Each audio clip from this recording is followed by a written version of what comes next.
dini kush është pjata më tradicionale kineze që unë njoh dhe sidomos më e njohura e Pekinit. Është Beijing Duck.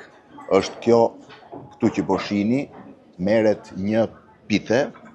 Kjo është pata që është gatuar, është pjekur dhe më pas pritet 1 për 1, është ardhur më vete prerja, prit njerë përpara duhet ta luaj me një nga këto salcat.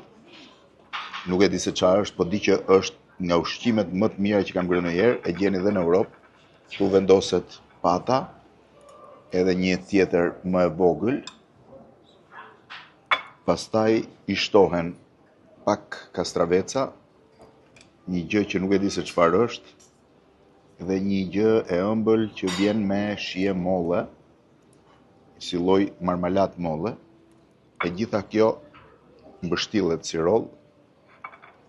Dhe kjo është e famshmja Beijing Duck.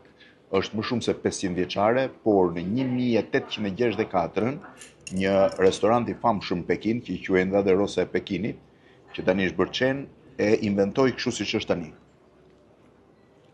Ushqimi më i mirë që ka Kina. Në çdo restorant, 3000 restorante që gatuajnë Beijing Duck, ka vetëm Pekini.